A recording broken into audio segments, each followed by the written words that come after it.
Welcome to this presentation in which we're going to talk about passive voice. About 90% of this will be a review of what we covered before we cease to be able to meet together as a class. So hopefully this will help things kind of refresh you in your mind. If it doesn't seem familiar to you, you may need to watch it more than once because this is challenging stuff. I'm not going to lie to you. Most people don't get this the first time they hear it, and this is something that is on test number 2, which you'll be taking shortly, in the final examination. And so you do need to spend some time kind of getting this in your wheelhouse so that it seems familiar and comfortable with you. So the first thing to think about is, well, why do we care about passive voice? Passive voice is an impediment to good legal writing.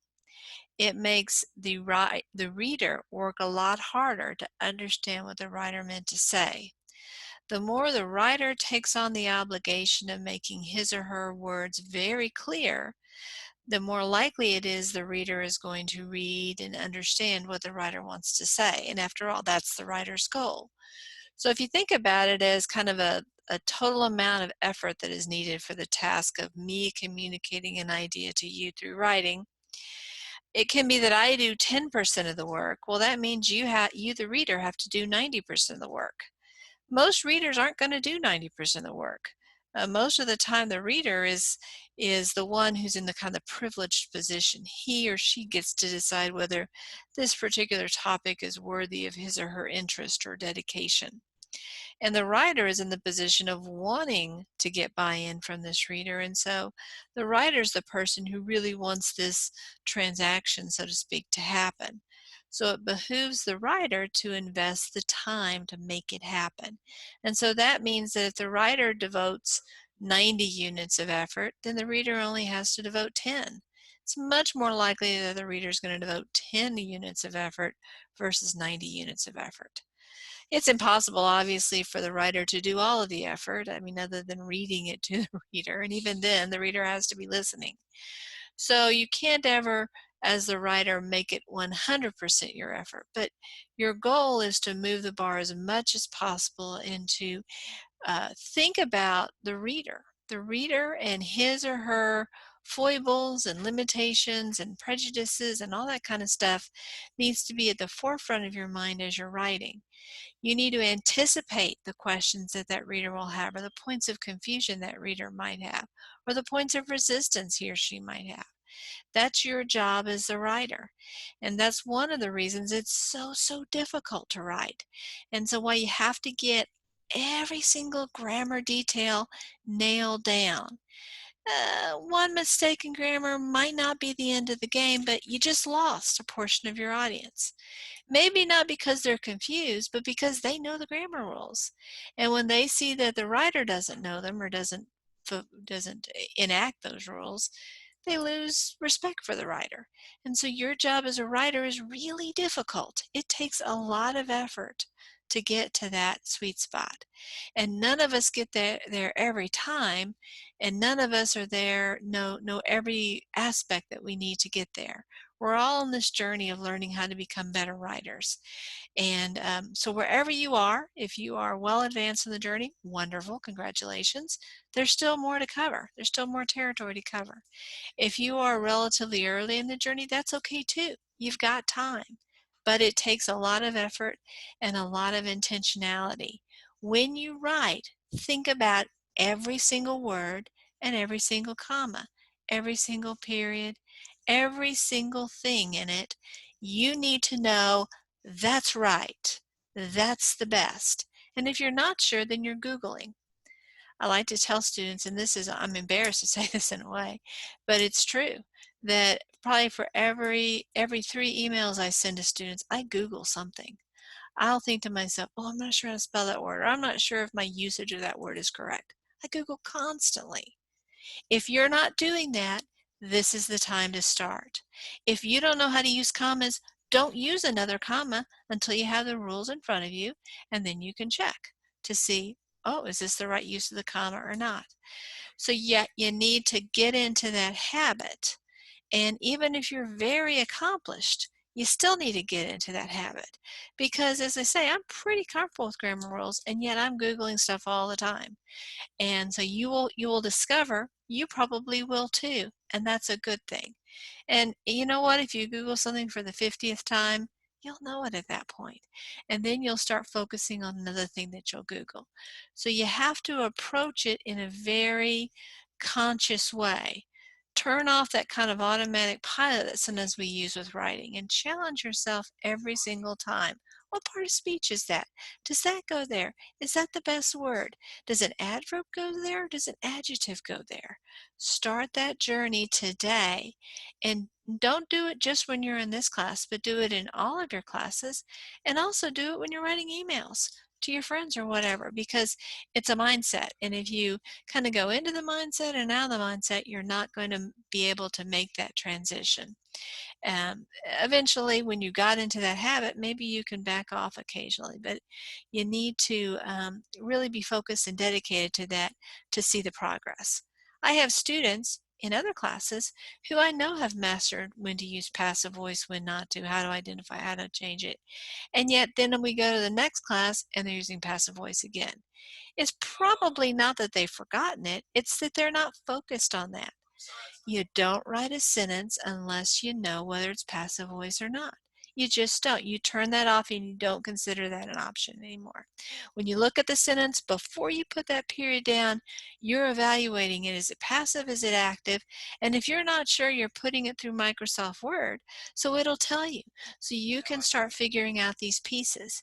And then once you've decided, oh yeah, that's active voice, awesome, great, let's go move on. Or, oh, it's passive, then you decide, is this one of those very rare cases where I want to use passive? The answer is going to be no most of the time, the vast majority of the time, and then you're going to change it. Until you decide that you're making that commitment, you're not going to make much progress. I can't make you do it. You're the only person who can do it. But if you want to work in this profession, you need to do it. It's a step. It's a less than fun thing that we have to do to get to that finish line. So please do it, not just in this class, but even when you're writing in your history class or whatever.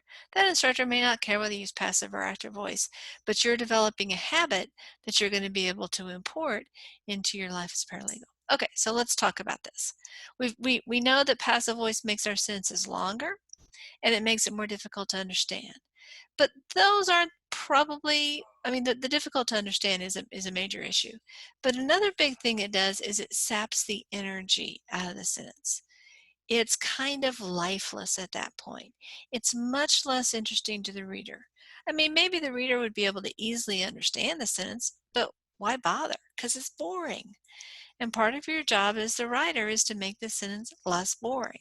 If you want to make your writing less boring, cut out the passive voice. That's an important part of that.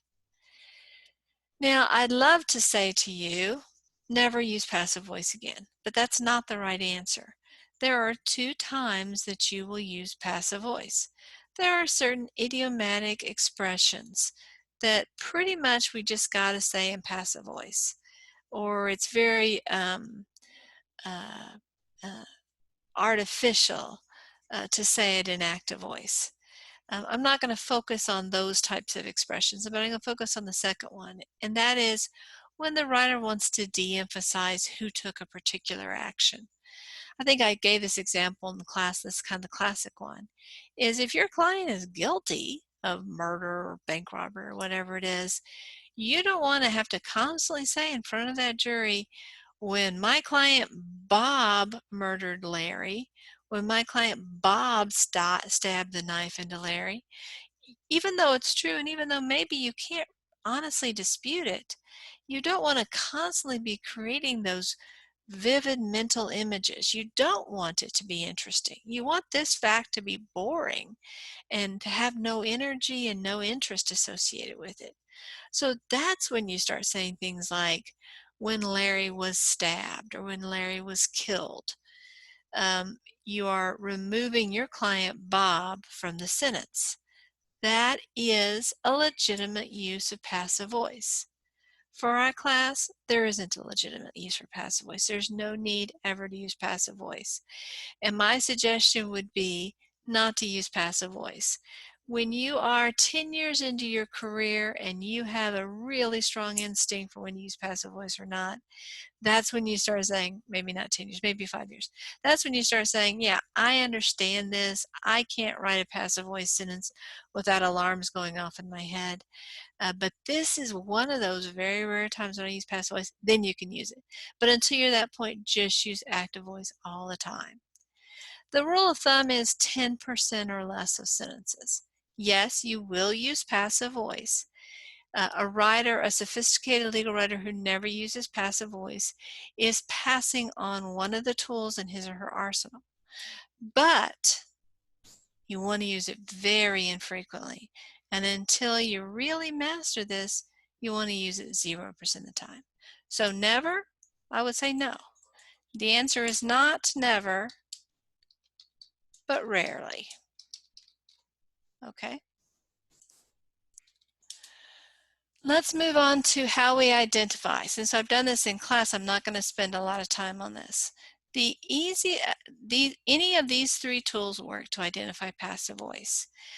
So you might think to yourself, well, I'll just pick one and learn that one. That'd be a good approach.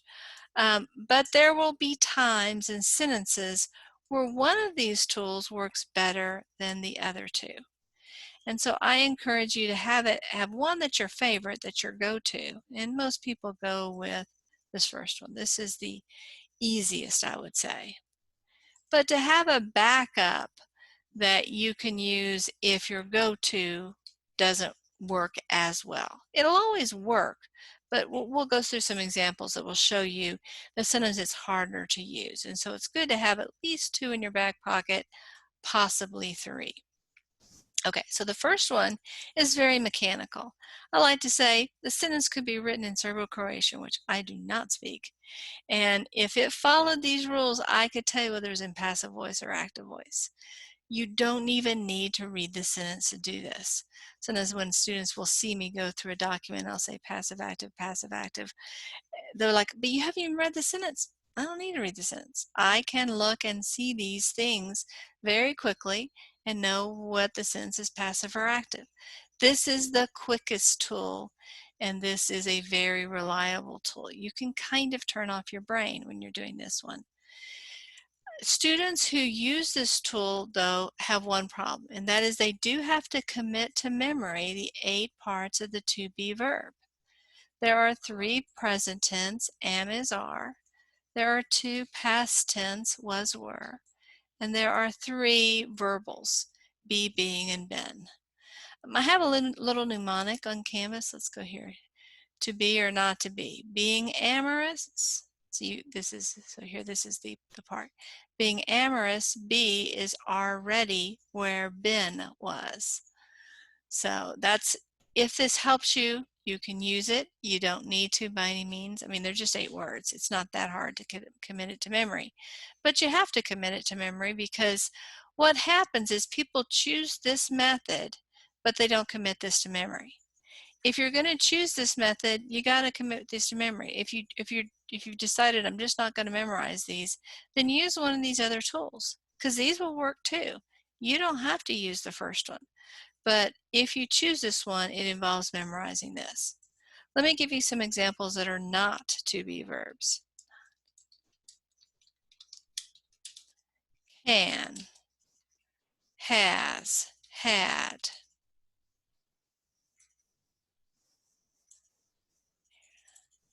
Do, does.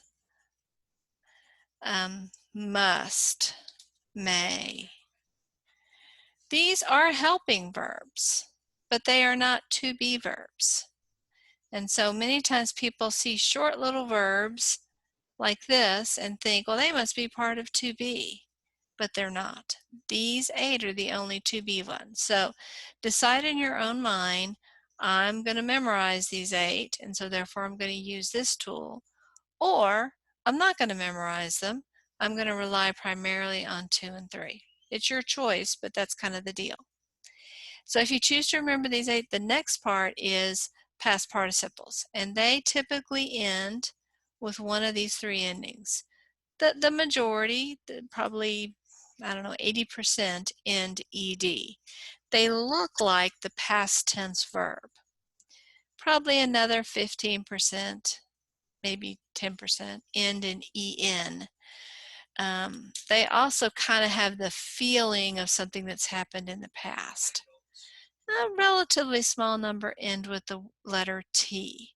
These are kind of the most irregular of the irregulars. If you see a verb that ends in T, it may be a past participle, or it may not be. There are a few other irregulars that don't fit this pattern at all. But if you know these three secret endings, I mean they're not secrets, these three endings, then you're likely to be well suited to figuring out whether something is a past participle or not. Of course, you can always Google it if you're not in a test situation. Let's say I'm not sure if the word bought is a past participle. Well, I can just do this. Bought, past participle. Ah, look here, the very first box here. Bought is the past tense and past participle. Let me see about eaten.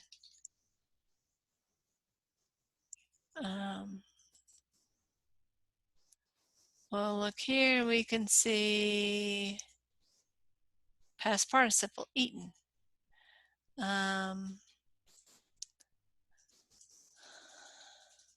Died, past participle. Died is a verb. It is the past tense and past participle of tense of die. So these are really quick to learn. I mean, not to learn, but to find the answer to. Obviously, in a test, you don't have that advantage.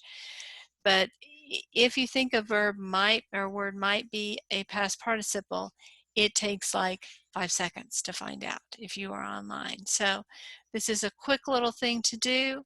That can be a way of making sure when you have a word that isn't ending in ed. So this is method 1. You need to have both. So if you have a to be verb but no past participle, you're not in luck. If you have a past participle but no to be verb, you don't have passive voice.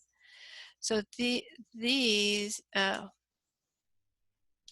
not past participles. So what people get confused about with past participles are present participles. Let's see, words ending in ing. This is not an ending. This is a present participle, and it doesn't have anything to do with passive voice. Now you can have these words and or these words in a sentence with passive voice. They can exist in this sentence, but that's not what we're looking for with this test. We have to have one or more of these words, and we have to have one or more of these words. If we have one or more of both, then we have passive voice. If they're part of the same verbal phrase. I mean, you can have a sentence that has two verbs in it, and so therefore you could find that it's not actually passive if they're part of separate verbal structures. But most of the time you're going to have them in the same verbal structure if they're in the sentence. So this is what I recommend for your first, but again, spend the time to memorize these 8 words so that you'll be successful using this tool. And if you choose not to, then use the other 2, which don't require you to memorize anything. The subject test. Here we're going to look at the subject of the sentence, and we're going to ask ourselves, is the subject of the sentence doing the verb? And we'll go through some examples in a few minutes.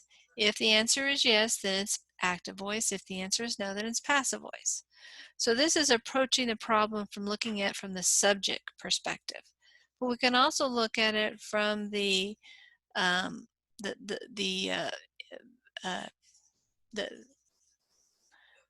hidden subject, we could say, or the doer part. And I use blue monkey. You can say, you know, hungry zombie or whatever makes you happy here. But the issue here is once you add by a blue monkey to a sentence, then you ask yourself, is the blue monkey doing the verb? Is he doing the activity in the verb? If he is, or I guess she is, the sentence is passive voice. If, on the other hand, the meaning of the sentence means that the monkey is merely close to whatever's happening in the sentence, close to the action, but not actually doing the verb, then the sentence is an active voice. So those are the things to think about when you're using the blue monkey test or the zombie test, whatever you prefer. So again, pick 2 of these and be prepared to use them. Have one as your favorite, and then one as your plan B if your favorite isn't giving you the results that you're looking for. Okay, we're going to talk about how to change passive to active voice when we get to some real life examples. So let's get started. So I have some sentences here. The book was written by Ernest Hemingway. Well, the first thing I see is I see a to be verb. We're going to color to be verbs in yellow. And I see a past participle. It ends in ed. We're going to color those in green. I have my 2 ingredients and they're both in the same verbal phrase. So it's pretty, I'll underline the whole verbal phrase and I'll put it in bold. So it's pretty obvious this is in passive voice. And so we're kind of done. Method 1 makes it really obvious. But let's just look at it from the other perspective too. Let's look at the subject test. Is the subject of the sentence, which is going to be typically the noun or pronoun to the left of the verb. So here we have our subject of the sentence. I'm going to put this one in blue. Is the book writing something? Well, no, of course, books can't write things. So we know according to that test, it's in passive voice. Well, let's consider by a blue monkey. So we just add by a blue monkey to the end of our sentence. And I'm going to put that in pink. So the book was written by Ernest Hemingway by a blue monkey. So when you read that sentence, does your mind jump to the conclusion that the blue monkey is writing the book? Well, no, because actually I should have included this in here.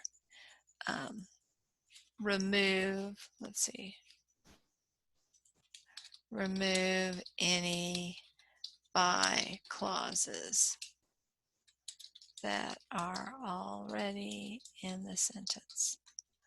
So we're going to remove this by clause, by Ernest Hemingway. I'm just going to cross it out, strike through. Let me make this bigger so it's...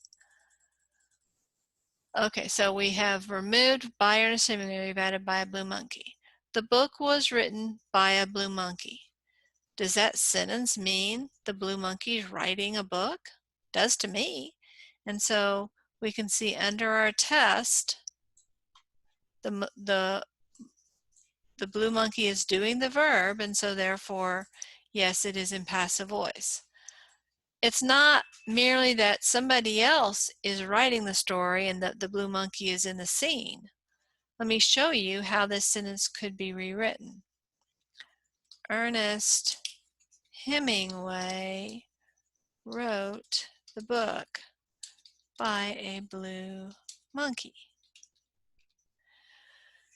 Well, we know in this sentence, let's just look at our revised sentence. We know if we look at test number 1, we don't have a to be verb and we don't have a past participle.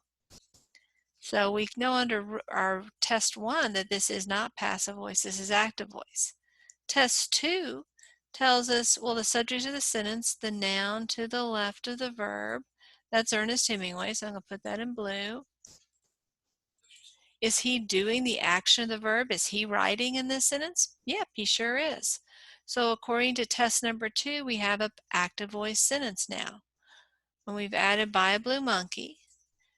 But in this case, blue monkey isn't meaning that he's the author of the book.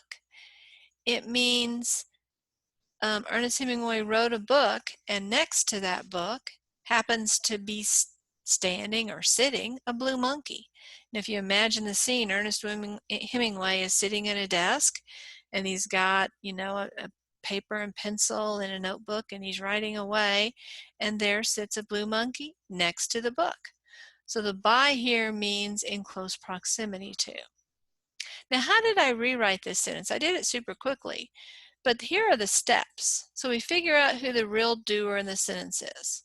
And we can see it's Ernest Hemingway. We could figure that out. Who's writing the book? Ernest Hemingway. So we take Ernest Hemingway and we take the word book and we flip them. You can see Ernest Hemingway goes to where I had book, and the book goes to where I had Ernest Hemingway. We also need to remove the word by. So I'm going to cross out the word by because it would have been this, obviously, until Ernest Hemingway wrote by the book. But we don't really want the word by here. Now we do have to change the verb was written. What we usually do here is we make the to be verb go away and we change the verb because we can't just have in English the past participle without anything else. So we're going to change this to be wrote. Now, sometimes students struggle with tense. They're not quite sure what the tense the original sentence was. And so they don't know what tense to put this sentence in. And usually what people do is they take the original sentence and they have this feeling because of the past participle that it's in the past.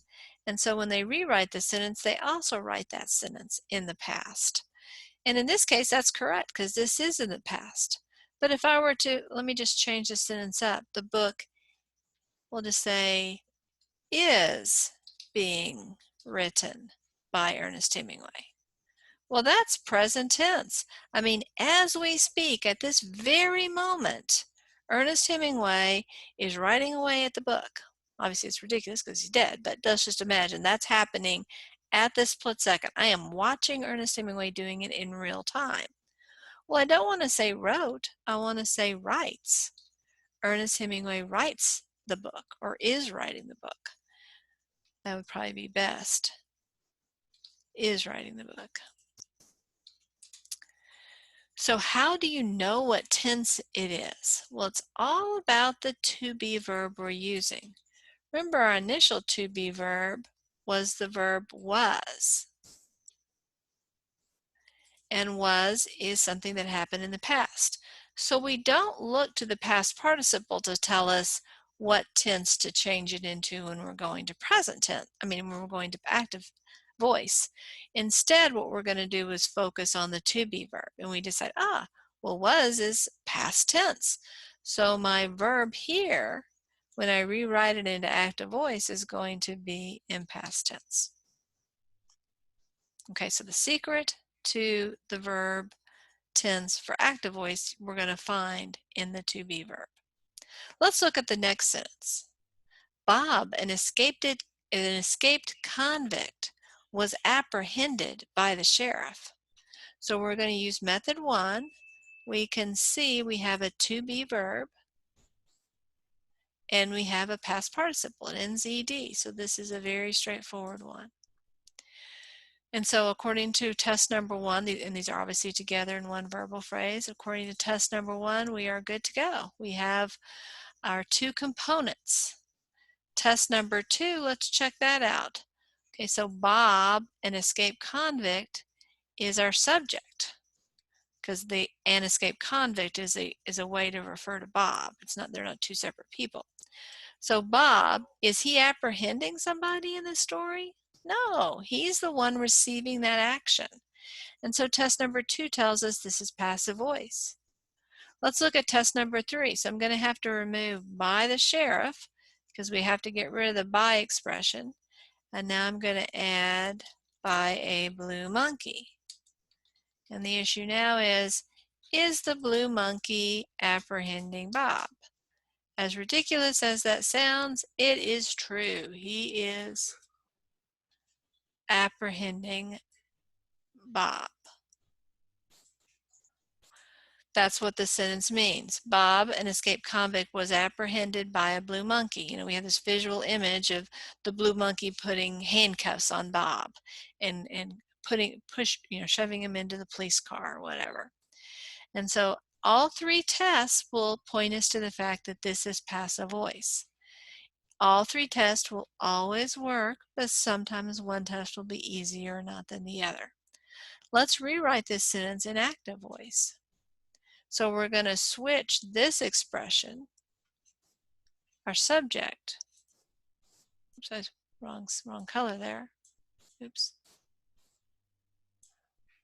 We're going to switch the blue here with the sheriff. So we're going to say the sheriff, and then we'll just put in parentheses because we know we're going to have to change this.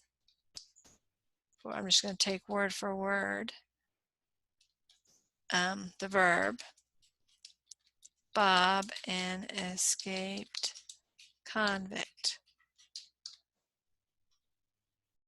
And I've gotten rid of the word by. The sheriff blank Bob, an escaped convict. Well, I can see here the verb here is was, and so that's past tense. So I know that I need a past tense verb here. And so apprehended is the past participle, but our past participle and past tense verb happen to be identical in this particular sentence. So we just get rid of the parentheses and our past participle magically becomes past tense verb. The sheriff apprehended Bob, an escaped convict. So we've changed the passive voice sentence to the active voice sentence. Again, by reversing this, or switching this with this, lopping off the by, and changing the verb to an active verb.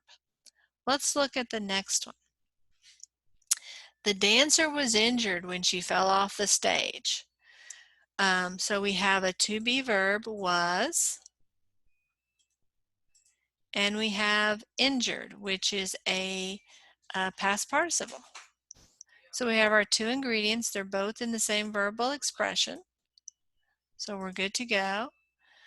Let's see, our subject, we go to the left of the verb, so dancer is our subject. Oops, I guess this should be green here, sorry about that.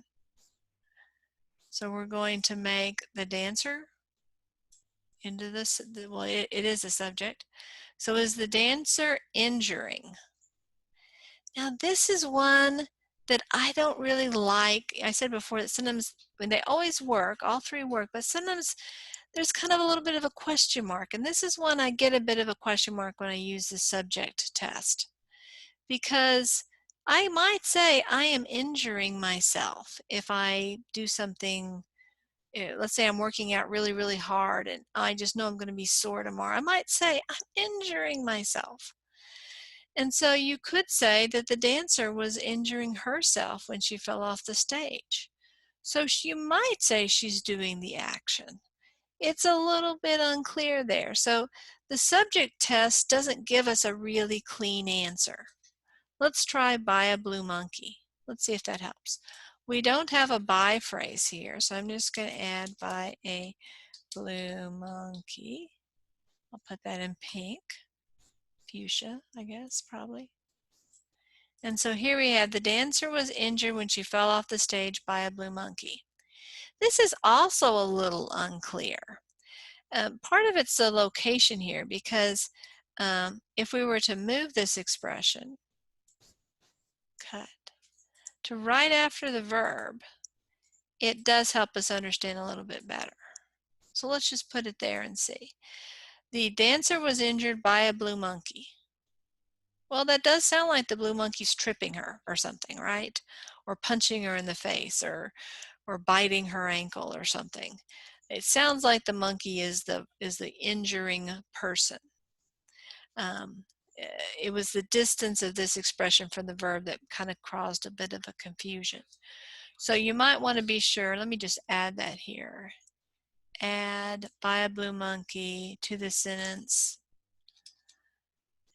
ideally immediately after the verb.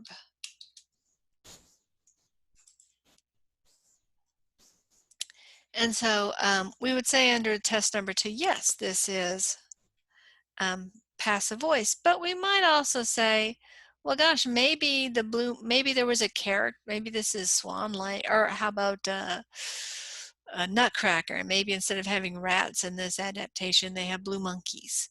It could be that the dancer was twirling around and she tripped over her own feet. and a blue monkey happened to be standing next to her when this happened.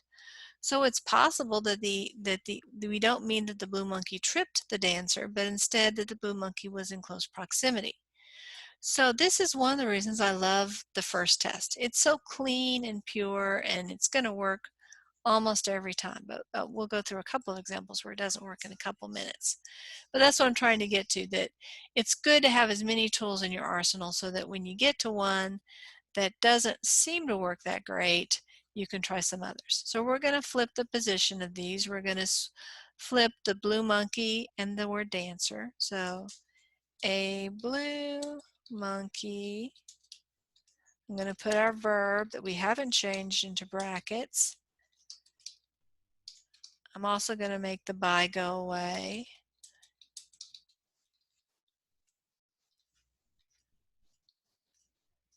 The blue monkey, so we can see it's past tense here. So the past tense of injured is injured, right? So this is one of these cases, and it's pretty common in English, that the past tense verb is the same as the past participle. A blue monkey injured the dancer when she fell off the stage. But you see, I had to add blue monkey here. If we don't put blue monkey in the sentence, probably there wasn't a blue monkey in the story. Probably the dancer was injured because she took a misstep, or maybe there was a loose tile on the floor, or I guess she fell off the stage. So maybe she had not counted her steps correctly, or maybe this stage was smaller than she was used to. So it's really hard to decide, well, who injured the dancer? I mean, you could say the stage injured the dancer, but that doesn't really sound right because a stage is an inanimate object. The stage wasn't moving. And so you could say that the dancer injured herself when she fell off the stage. I mean, that's possible. This is one of these verbs is a little idiomatic, and so it's kind of okay to keep this in passive tense. Again, once you hit your rhythm and you can identify these really nicely. Sometimes there really isn't an actor that fits nicely into the category of an actor to actually have done this particular action. So we can say maybe it was her dance partner. Bob injured the dancer, his partner, when she fell off the stage. So if there's a person who is responsible, then the sentence works, but it may not be somebody. Maybe she was doing a solo dance. Let's look at our next sentence. The woman is happy to be home from the hospital. We have a to be verb, is, but we don't have any any past participle. There isn't any word here that ends in an ed or en or even t. Happy is an adjective, so we know that it can't be. And so it's pretty, and of course we have to be here, so we have a second be verb. But again, we have two to be verbs, but we don't have any past participles. So we know that this sentence is active. So our first three sentences, I guess I should have been writing this here. Our first three sentences were passive.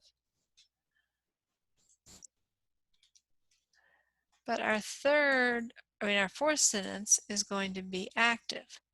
This throws a lot of people. So if you're thrown by this, it's okay. We'll get through this. Because nothing really happens in this sentence. I mean, the state of being happy isn't active. And so a lot of times people say, well, gosh, nothing happened really in the sentence, so it must be passive.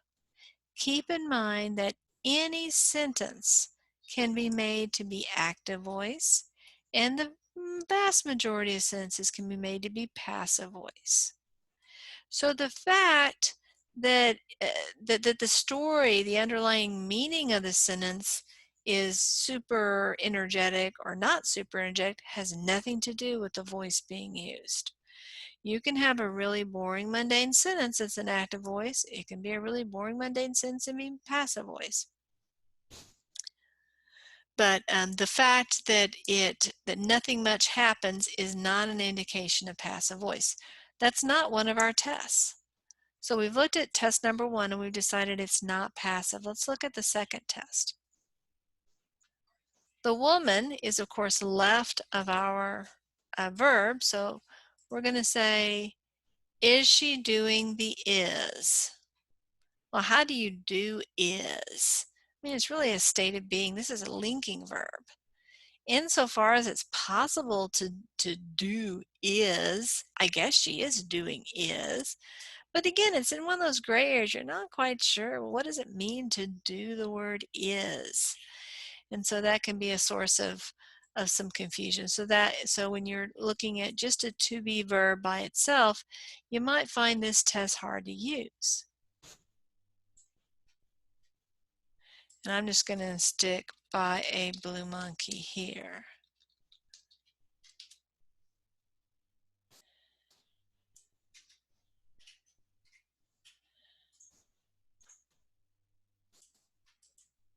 Oops, I'm in pink for that, sorry. The woman is happy by a blue monkey to be home from the hospital. When you hear this sentence, you're probably like, this person doesn't speak English. The word order here doesn't make a lot of sense. But one thing you don't think is, you don't think the blue monkey is causing the happiness, right? We think she happens to have a pet monkey that's blue, right? That's in her home, she's in close proximity to. So while the sentence is weird and we're not quite sure what to do with it, it does seem to fit the example that this is going to be an active voice sentence. The monkey is just near her, not doing something to her. And so we don't obviously need to change it to make it active voice. This is a sentence you really can't make passive. So you can see this is, I wanted to give you some examples of when it's hard to use some of the tests. Let's look at number 5. The present is sent via priority mail. We have a to be verb is, and we have a past participle, sent. Again, maybe you're not sure, ends in T, so you might be thinking it is. So let's just double check. Sent is both a past participle, sorry about that.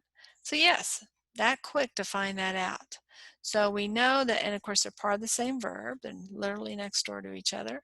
And by the way, they can still be part of the same verb even if they're not next to each other, because you can have adverbs in between. That's one of the reasons why it's helpful to know what an adverb looks like, what the adverbs are, so that if there is some words in between, you'll be able to decide, is that part of the same verb? Oh, just adverbs. Yeah, it's still part of the same verb. Or no, those are nouns. We can't have a noun in the middle of a verb, so we must have two verbal structures. So the present is sent via priority mail. So our subject is present. We can see that's to the left of our verb. So we're going to put that in blue. And we don't have a by expression here. So we've already decided it's a passive voice. Let's consider, though, test number 2. The present is our subject. Is the present sending something? No, that doesn't make any sense. How could an inanimate object send anything? So we know from that test that we're not having it be sent. The next test is, of course, by a blue monkey. So let's add by a blue monkey. And we'll put this in pink. And let's read it with this change. The present is sent by a blue monkey via priority mail. Is the blue monkey sending something? Yeah, the blue monkey is sending the present at this point. So our test number 2 is consistent with, test number 3 is consistent with it being passive voice. So let's rewrite this sentence. I mean, we would, let's just remove by a blue monkey for a second. The present is being sent via priority mail. To rewrite this sentence in active voice, it's helpful to know who is actually sending it. If we know, let's say it's Bob, oops, here we go, then we're going to say Bob, and then we'll do is sent. and the present via priority mail. And so we can see it's in present tense because is present tense. So we're going to have to change our verb here from the past participle to a present tense form. So the present tense of sent is send. Bob sends. And we can go over here and pull up the whole verbal conjugation. Here we go. We'll see it here. We can see we have send is our regular one. The third person singular, which Bob is one person. He's third person in this case. We would say sends. And so we are good to go. Bob sends the present via priority mail. Now again, probably the most common error I see is people think sent, so they keep it in past tense. So people say Bob sent the present. It is true that you have changed a passive voice sentence to active voice, but this passive voice sentence was in present tense, and you've changed it active voice past tense. So we want to keep the tense the same.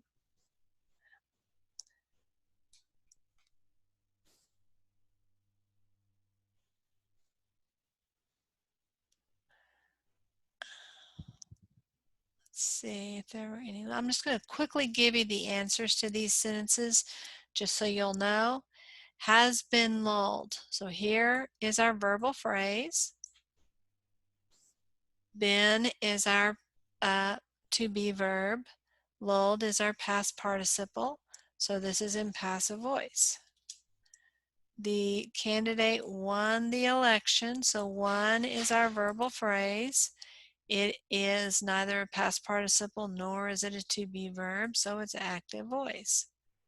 The flower arrangement is beautiful. This is similar to sentence number 4. We have a to be verb, but we don't have a past participle, so the sentence is active voice. The pot roast was eaten. That's our verbal phrase. We have a to be verb, was eaten is our past participle, so we can absolutely see this is passive voice. Bob's skill with a pistol is legendary, but that's our complete verbal phrase. So we have a to be verb, but no past participle, so this is active voice. The man had left town. Let's look at this one. This one's a kind of interesting one. So we have left. We can Google it just to confirm that that's a past participle because it is a little irregular. Yes, past left, simple past tense and past participle of leave. So it absolutely is a past participle. But what we're lacking is a to be verb, because again, had is not on our list. Am is, are, was, were, be, being, been. It's one of the nots on this list. But it's quite common for people to think it's short, it's not the main verb of the sentence, it's probably a to be verb, but in this case it's not. So this is an active voice sentence. The house was built in about 4 months. So a complete verbal phrase. Built is a past participle, trust me on this one, and was is the to be verb, so it is passive voice. But let's say you don't have access to you can't Google something. You're in the middle of a test, for example. And so you can't decide whether built is a past participle or not. You think it may be, but you're just not sure. You're sure was because you've committed those 8 to memory, but you're not sure about this one. So maybe you mentally put a little question mark. Well, this is a case where you're going to want to use either method 2 or 3. So I think after this example, we've seen cases when each one of these has been a little bit difficult to use. And so that's why you want to have the second one in your back pocket, because you just don't know what the future holds. So in this case, we aren't sure if built is a past participle. So we're going to look at the word house. And we're going to say, is the house building something? No, houses don't build things. People build things. So method number 2 is going to tell you this is passive voice. Let's look at method number 3. We're going to insert by a blue monkey because we don't have a by expression in this sentence. And so I'm going to put that right after our verbal phrase. And so now let's read it. The house was built by a blue monkey in about 4 months. Is the blue monkey building the house? Yep, he sure is. And so therefore we know, yes, we have a passive voice. So method 1 may be a little bit difficult in this case, but method 2 and 3 are going to help us out. So we're going to rewrite this sentence. But let's say this time when we write this sentence, we're not going to make the monkey the builder, but we're going to say we don't know who the builder is. I mean, let's say it's not a knowable fact for us for whatever reason. We care about telling the reader that it happened about 4 months ago, but we don't know who did it. And honestly, it's not important who did it. We just want to communicate there was no house that was livable 5 months ago. 4 months ago, there was a house that was livable. Okay, so we're going to do a line, and then we're going to do was built, and then we're going to say the house in about 4 months.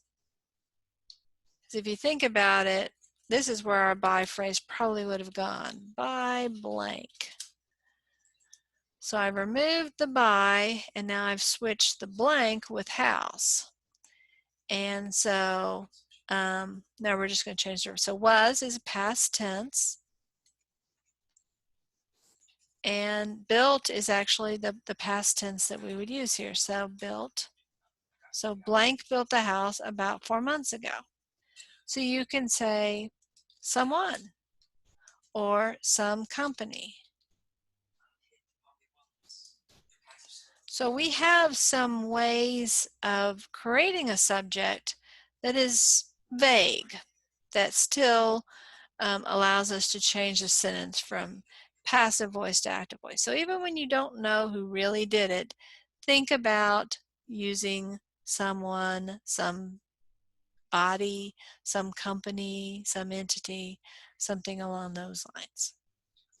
Was evicted is passive voice. This is another interesting example, though, because we have 2 verbal phrases in this sentence. Was evicted and could not pay. The second one is active voice, and this is passive voice. It's pretty common for one part of the sentence to be in one voice and the other part to be in another voice. So that's nothing unusual or shocking about that. You can tell this is not was is our to be verb, evicted is a past participle. This doesn't have either one of our ingredients. This could, and not is an adverb, so it can't be. Could is not a to be verb, and pay is not a past participle. So if we were revising this, we would just focus on this part. Was hit is a passive voice. Was is a to be verb, and hit is a past participle. Hit's kind of interesting in English because hit, we would say, I hit you today, present tense. I will hit you tomorrow. I hit you yesterday. And you can see it changes for future tense. We add the will, but it's the same form when it's happening right this very second. I hit you today. I hit you right now. Or if it happened 100 years ago. I hit you 100 years ago. It's an unusual, there are not a lot of verbs in English that remain the same in present tense and past tense. And this is one of them.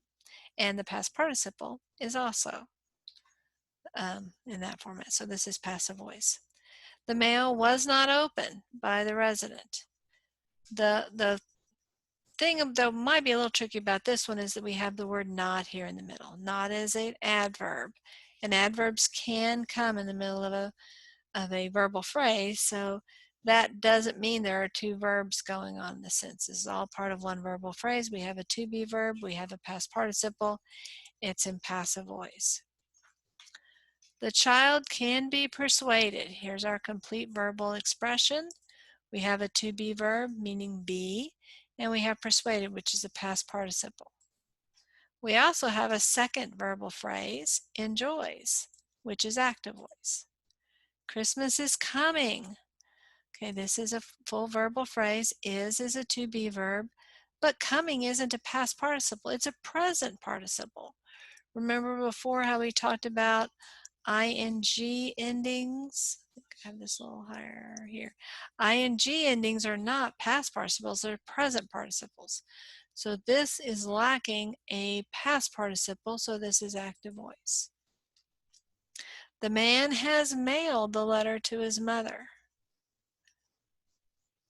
We have a potentially a past participle, but we don't have any to be verb. Has is not a to be verb. So this is active voice. This one's a really difficult verb, right? This is our complete verbal phrase. It's awkward and not elegant, but let's just read it. Ray will have been being honored at the banquet for 3 hours. I won't even explain to you all the verbal stuff going on here, but you don't need to really even understand the sentence because we have two to be verbs and we have a past participle. I mean, mission accomplished. That's all I need to see in the sentence to know this is passive voice. Done. Last one. Bob has been singing in the opera for several years. That's our complete verb. We have a to be verb here. Great. But again, this is a present participle, not a past participle. So this is active voice. I hope that this has been helpful for you. The way to work on this is to practice this. Going through 20 of these is not enough. You have to kind of spend the time so it becomes you're moving information from short-term memory to long-term memory. And so that requires more than looking at it on one day and more than looking at 20 sentences or probably even 200 sentences, to be honest. It's going to take some time and some discipline. So when you're reading books, stop and think, is that an active voice sentence, passive voice sentence? When you're writing something, an email to your friend, is that active voice, passive voice sentence? Spending a bit of time making it a habit. It's a little bit like riding a bicycle. When you were 6 and learning to ride a bicycle, it seemed really hard. Now you don't think about it when you ride the bicycle. But if you never practiced enough, it would still be hard to ride a bicycle. I have a friend who is mature, and she does not know how to ride a bicycle. She never learned at the age range, and she never got around to doing it. You know, it's something that you're going to invest the time and you're going to get the dividends from it, but it's not something that's going to happen. You didn't learn to ride a bicycle in 20 minutes. You're not going to learn this in 20 minutes. Thank you for your attention. This is going to be the end of my presentation on passive voice, but we'll have some additional videos on other topics coming, grammar topics coming your way. Thanks for your attention. Have a wonderful day.